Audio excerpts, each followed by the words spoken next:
Students, अपना chapter चल रहा था halo alkane and hello Erin या हेलोजन व्युत्पन्न चल रहा था। इसमें अपने लास्ट क्लास में पढ़ा था आयोडोफॉर्म पढ़ा था। उसमें आयोडोफॉर्म की रिएक्शंस पढ़ी थी और आयोडोफॉर्म की फिजिकल प्रॉपर्टीज पढ़ी थी। आज हम इसकी केमिकल प्रॉपर्टीज पढ़ेंगे, लेकिन केमिकल प्रॉपर्टीज पढ़ने से पहले मैं आपको एक बार इसकी प्रयोगशाला विधि से हेलोफॉर्म अभिक्रिया नाम दिया था, उसको एक बार दोबारा पढ़ लेते हैं। तो देखिए आप, आयोडोफॉर्म अभिक्रिया किस प्रकार होती है। जब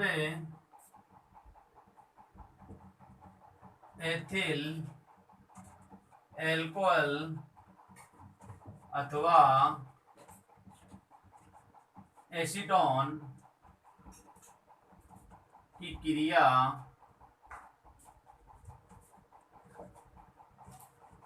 आयोडीन व जलीय NaOH के साथ करवाते हैं तो आयोडोफॉर्म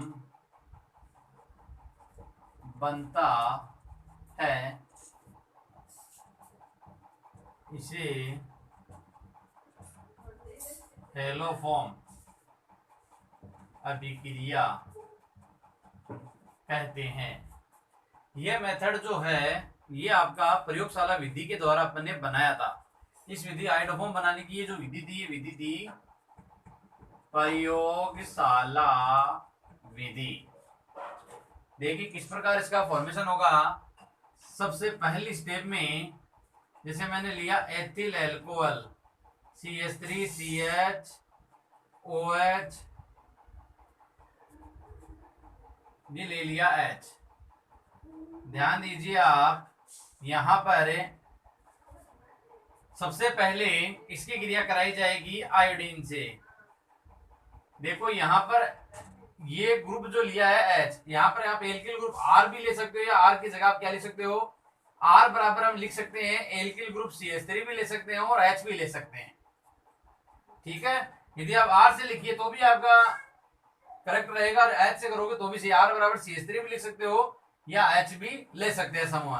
अब ध्यान दीजिए सबसे पहली स्टेप के अंदर क्या होगा, यहां पर आयोडीन जो है ये आयोडीन क्या करेगा, H से क्रिया करेगा तो यहां से H और यहां से H, तो 2H और ये 2I, तो 2H और 2I मिलेंगे तो बाहर क्या हो जाएगा 2HI। ठीक है, अब यहां पर जो कार्बन ऑक्सीजन में कौन सा बॉन्ड आ जाएगा, डबल बॉन्ड, तो ये क्या बन जाएगा CH3C double bond OH।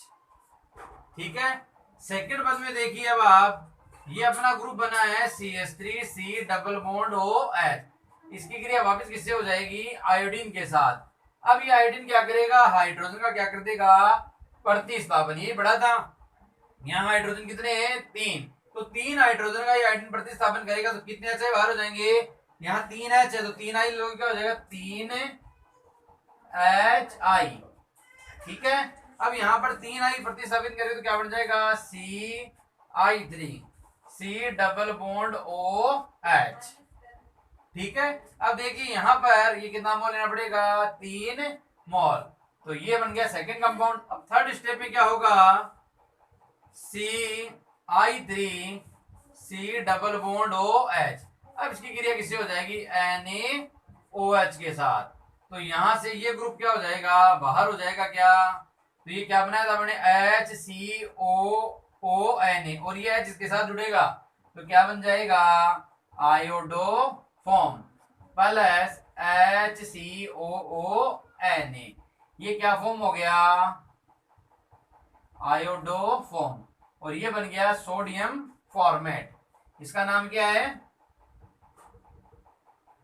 Sodium format. तो ये रिएक्शन अपन ने इस प्रकार तैयार की थी। वहां पर अपन ने R लिखा है तो R से भी लिख सकते हो आप, यहाँ R लिखोगे तो आप यहाँ पर भी क्या आ जाएगा R, यहाँ भी R, यहाँ भी R, और यहाँ भी क्या लिख देंगे R लिख देंगे तो यहाँ पर क्या आ जाएगा R आ जाएगा। ठीक है, तो ये भी अपन क्या कर सकते हैं, नोट कर सकते हैं। तो एक बार इसको आप वापस नोट करना चाहो तो कर सकते हो। अब यही रिएक्शन अपन एसीटोन के साथ भी काम में ले सकते हैं। इसी रिएक्शन को अपन एसीटोन से भी लिख सकते हैं। तो ये अपनी है प्रयोगशाला विधि आयोडोफॉर्म बनाने की। तो नोट करें इसको।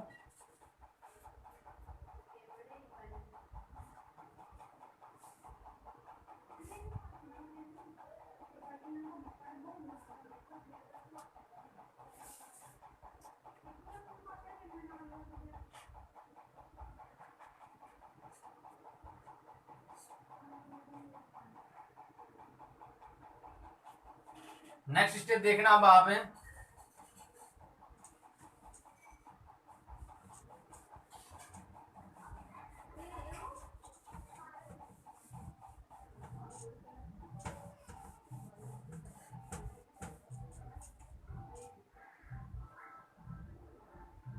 अब देखिए एसीटोन से बनाते हैं। जैसे एसीटोन है CH3 C double bond O CH3 है। सबसे पहले रिएक्शन किससे कराएंगे? आयोडीन से। ठीक है, तो आयोडीन किसका प्रतिस्थापन करेगा? H का। H का करेगा कितने H? यहाँ पर 3 H और 3 I मिलेंगे तो क्या बाहर निकल जाएगा? 3HI प्लस यहाँ क्या बन जाएगा? CI3 C double bond O CH3। ये कितना मोल ले लिया? 3 मोल। अब ये ग्रुप जो बना है इसकी सेकंड स्टेप में CI3 C double bond O CH3, ये किससे क्रिया कर लेगा? NaOH के साथ। तो यहां से ये ग्रुप बाहर हो जाएगा, तो ये H इसके साथ जुड़ेगा तो क्या बन जाएगा? CHI3 बन जाएगा, आयोडो फॉर्म बन जाएगा। और ये क्या बन जाएगा? तो CH3 COONA, CH3 COONA। इसका नाम बताया था क्या है? आयोडो फॉर्म नाम है। और ये क्या बन गया है? Sodium acetate. इसका नाम क्या है? Sodium acetate.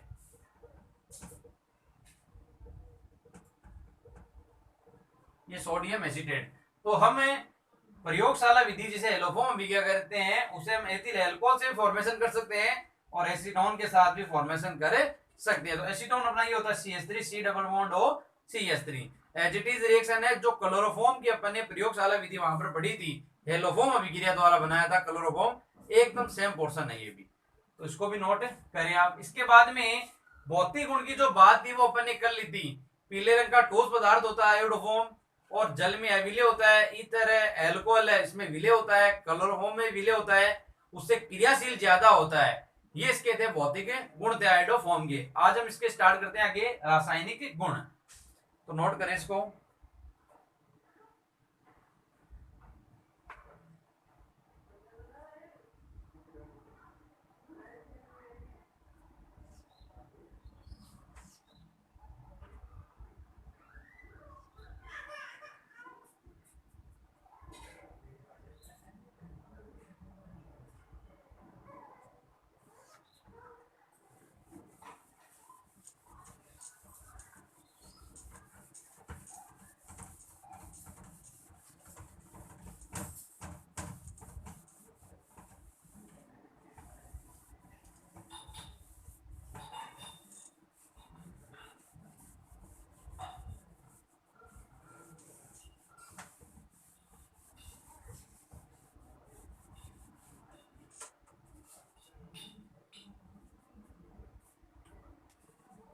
अब आते हैं इसके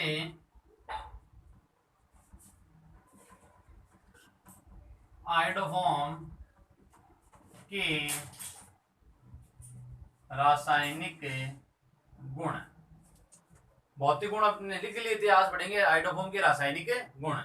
देखिए सबसे पहला फॉर्मेट इसमें आएगा अपचयन, रिडक्शन। रिडक्शन में देखिए आयोडोफॉर्म का जो रिडक्शन करवाया जाता है, तो ध्यान दीजिए आयोडोफॉर्म क्या है? CHI3 है।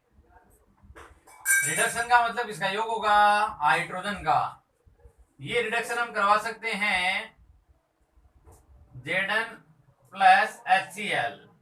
अब क्लोरोफॉर्म में भी अपन ने सब प्रोसीजर पढ़ा था, वहां पर Zn और HCl की उपस्थिति में जब हमने कराया था तो हमने ये पढ़ा था यहां से एक I का प्रतिस्थापन एक H के द्वारा हो रहा था। क्या भाई? एक हाइड्रोजन है वो एक I का प्रतिस्थापन करेगा तो एक H और यहां से एक I मिले, तो देखो यहां से इसका प्रतिस्थापन करोगे तो बाहर क्या हो जाएगा, HI। अब एक H का होगा तो यहाँ एक H जुड़ेगा तो क्या बन जाएगा, CH2I2 प्लस। तो यहाँ पर कितने H का हमारे हैं, 2। तो यहाँ से हाइड्रोजन का प्रतिस्थापन है हाइड्रोजन के द्वारा हो रहा है, तो एक H बाहर निकलेगा तो यहाँ एक H जुड़ जाएगा। तो कितने H का हमारे रिडक्शन में, 2। किसकी प्रेजेंसी में, Zn प्लस HCl। अब इसका नाम क्या, देखो आई कितने हैं, 2। तो नाम क्या इसका, diiodomethane. Diiodomethane इसका नाम हो जाएगा। अब देखिए सेकंड स्टेप अपचयन के बाद में अपन बात करते हैं हाइड्रोलाइसिस आता है। हाइड्रोलाइसिस का मतलब होता है जल अपघटन। देखिए रिएक्शन है इसकी एज इट इज जो है क्लोरोफॉर्म के रासायनिक गुणों में जो अपने अभिक्रियाएं पढ़ी है उन अभिक्रियाओं को आपको अच्छे से तैयार करना। वहां क्लोरोफॉर्म था CHCl3 और यहाँ हाइड्रोफॉर्म बढ़ रहे हैं CHI3 बढ़ रहे हैं, तो वहां पर Cl और यहाँ पर आयोडीन है। तो देखिए जल अपघटन, जल अपघटन देखिए किस प्रकार करवाएंगे इसका, यहाँ पर HCI और ये हाइड्रोफॉर्म है क्या, जल अपघटन में रिएक्शन कराई थी मैंने KOH के साथ, किससे कराई थी, KOH। यहाँ 3 आई है तो KOH कितना ले लेंगे, 3। तो बताओ यहाँ से बाहर क्या निकल जाएगा, 3KI। तो इस कार्बन के साथ तीनों आई के स्थान पर क्या जुड़ जाएगा, OH। तो ये क्या बन जाएगा, HCOH। ठीक है, तो यहां से बाहर क्या हो गया, 3KI यहां से बाहर हो गया। अब ये ग्रुप जो बना है ये अनस्टेबल होता है, इसको क्या करेंगे, गरम। तो गरम करेंगे तो यहां से निष्कासन किसका हो जाएगा, जल का। तो ये देखो जल का निष्कासन होगा तो क्या बन रहा है, HCOOH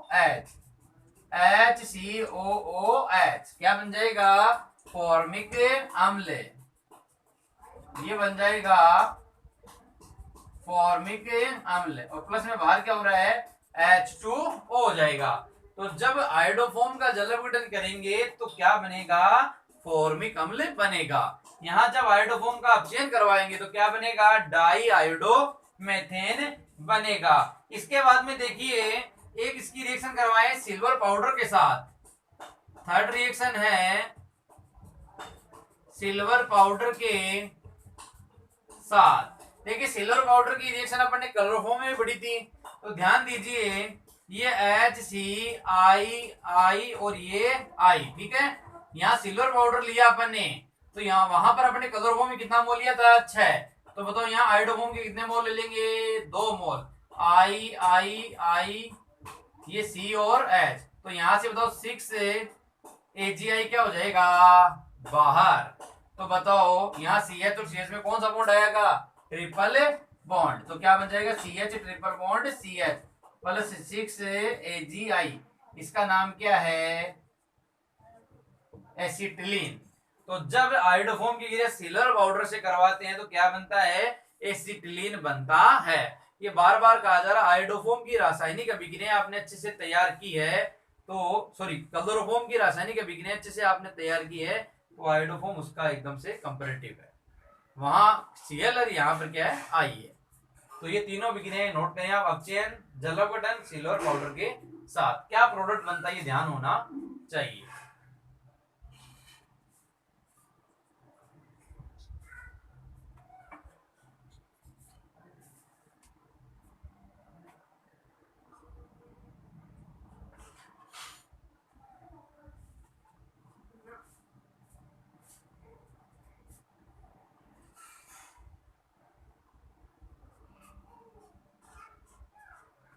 अब इसकी फोर्थ रिएक्शन पढ़ेंगे, होफमान कार्बिलेमिन अभिक्रिया का फॉर्मेशन और दिया है वो भी इसका नोट करवा देते हैं आपको।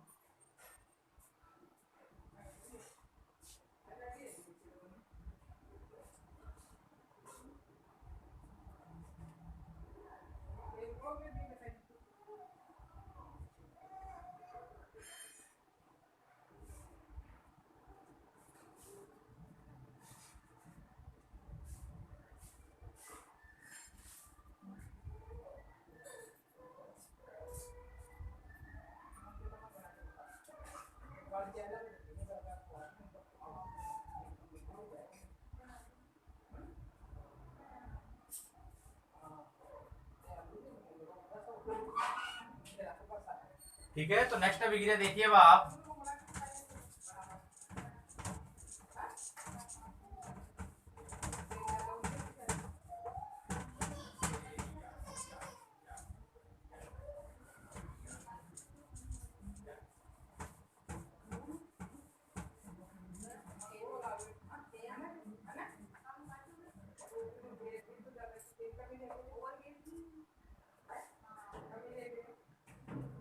अब देखिए इसकी फोर्थ रिएक्शन है होफमान कार्बिल एमीन अभिक्रिया। देखिए होफमान कार्बिल एमीन अभिक्रिया हमने क्लोरोफॉर्म में भी पढ़ी थी। अब इस अभिक्रिया में हमने क्या क्या रिएक्टेंट काम में लिए थे क्लोरोफॉर्म में? एक तो क्लोरोफॉर्म काम आया था, एक प्राथमिक एमीन काम आया था, और एक इसमें काम में लिया था आपने KOH। तो यहां पर देखिए अब आप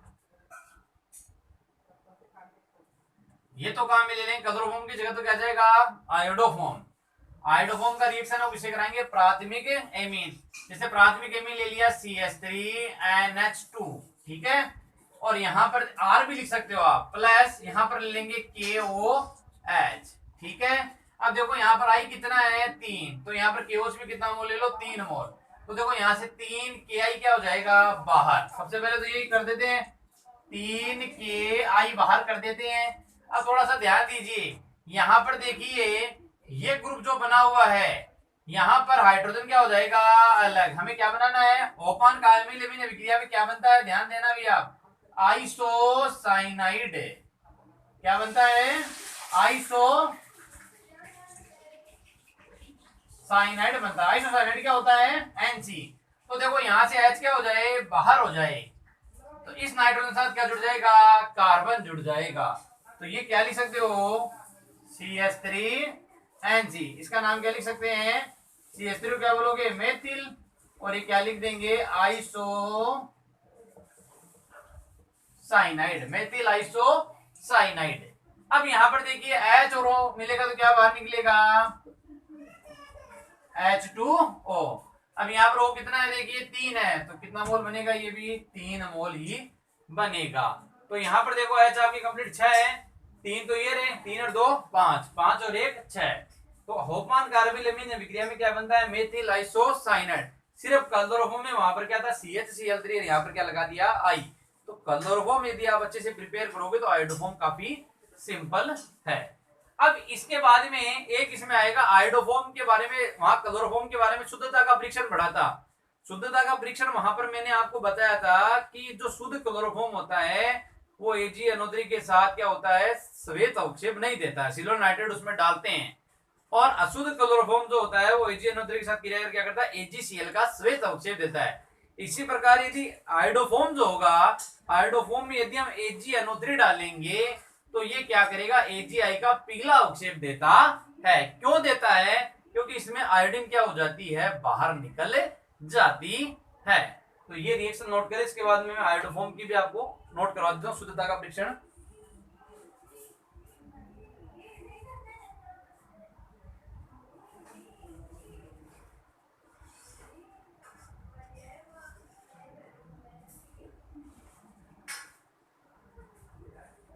तो नोट यहां करवा देता हूं, आयोडोफॉर्म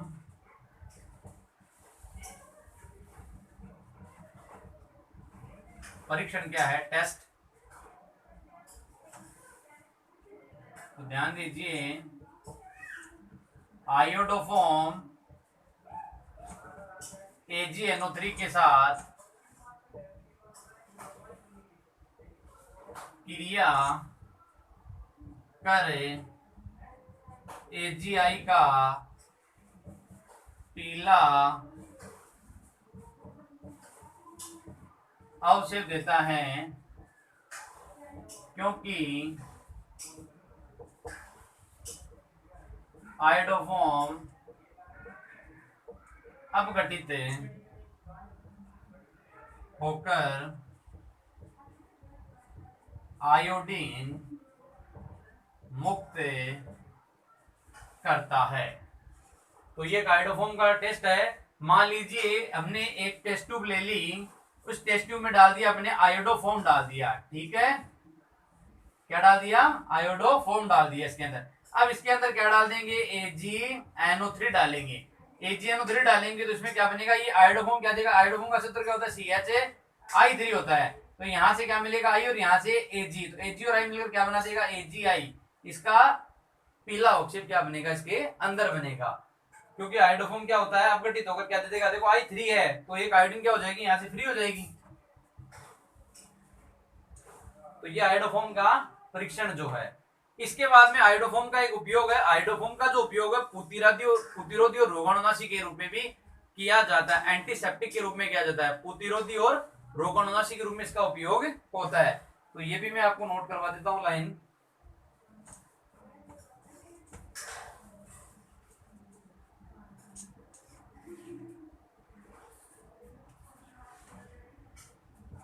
ये अलग से लिख लेना, एग्जाम में आ भी सकता है। आयोडोफॉर्म प्रतिरोधी व रोगाणुनाशी के रूप में काम आता है। देखिए, प्रतिरोधी और रोगाणुनाशी के रूप में काम आता है।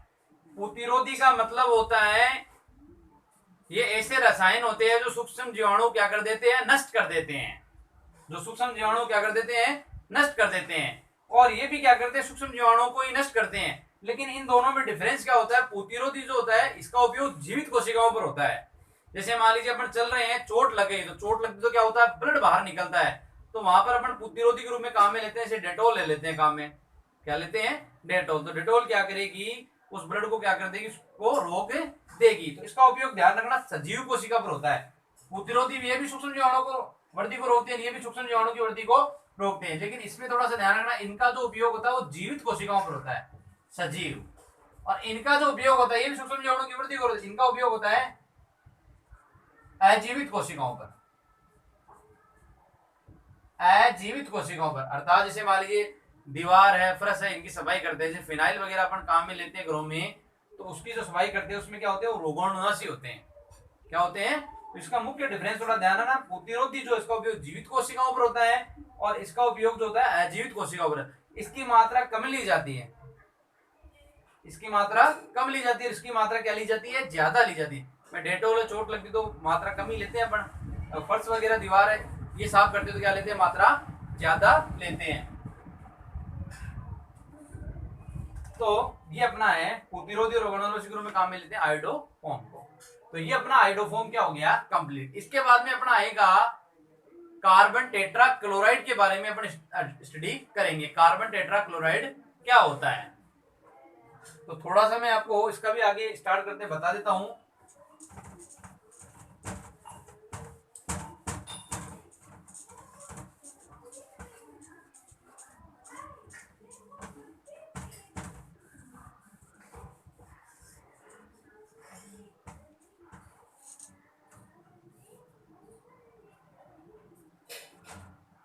नेक्स्ट टॉपिक आएगा कार्बन टेट्रा क्लोराइड, CCl4। देखिए, कार्बन टेट्रा क्लोराइड जो है इसका व्यापारिक नाम जो है, इसका व्यापारिक नाम पायरिन होता है, यानी बाजारों में ये किस नाम से बिकता है, पायरिन के नाम से बिकता है। सबसे पहले वही प्रोसेस, इसको बनाने की पढ़ेंगे विधियां। तो देखिए, इसके बनाने की विधियां स्टार्ट करते हैं। बनाने की विधियां, देखिए सबसे पहले बनाने की विधियां हैं, यहाँ क्लोरोफॉर्म के क्लोरीनीकरण से बनाएंगे। कार्बन टेट्रा क्लोराइड की जो बनाने की विधि है, सबसे पहले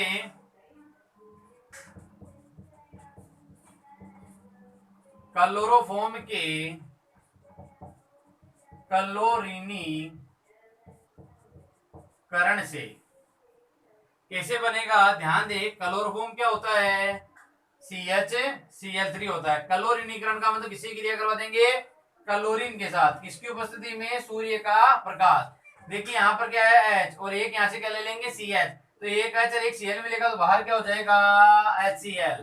तो एक Cl यहाँ से H हटेगा तो यहाँ जुड़ जाएगा तो क्या बन जाएगा? CCl4। तो ये क्या बन गया? Carbon tetra chloride. इसके बाद में देखिए सेकंड इसका आएगा कार्बन डाई सल्फाइड के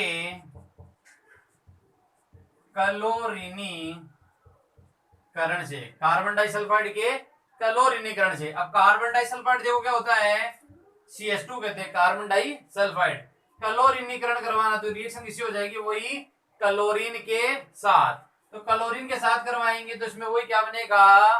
कार्बन टेट्रा क्लोराइड इसके अंदर फॉर्म होगा। तो देखिए इसमें लेना पड़ेगा अपने को 3, वो कार्बन टेट्रा क्लोराइड में कार्बन टेट्रा क्लोराइड क्या होता है? CCl4 होता है। तो देखो यहाँ 2 है सर, यहाँ 2 क्या है? Cl। तो ये क्या बन जाएगा? इसमें प्रोडक्ट H2Cl2 बनता है। तो ये इसकी 2 सिंपल रिएक्शन है। कार्बन डाइसल्फाइड CH2 होता है, क्लोरीन से कराएं तो क्या बनेगा? CCl4 और H2Cl2 इसमें बनेगा। ये रिएक्शन है प्रेजेंसी में होगी AlCl3 की प्रेजेंसी में रिएक्शन क्या होगी? संपन्न होगी। तो कार्बन टेट्रा क्लोराइड में नॉर्मली इसका व्यापारिक नाम क्या होता है? पायरीन होता है। बनाने की विधियां क्लोरोफॉर्म के क्लोरीनीकरण से। तो क्लोरोफॉर्म की क्रिया क्लोरीन से कराते तो क्या बनता है? CCl4 बनता है। यहाँ से H का प्रतिस्थापन किसके द्वारा हो रहा है? क्लोरीन के द्वारा। करवा देंगे तो क्या बन जाएगा? CCl4 बन जाएगा। सेकंड कार्बन डाइसल्फाइड है, तो कार्बन डाइसल्फाइड क्या है? तो यहाँ एक सल्फर है, तो यहाँ क्लोरीन जोड़ेंगे तो क्या बनेगा? CCl4 प्लस H2Cl2 है यहाँ पर। ठीक है, तो ये है कार्बन टेट्रा क्लोराइड को बनाने की विधियां। इसके बाद में इसके आएंगे जो भौतिक गुण आएंगे।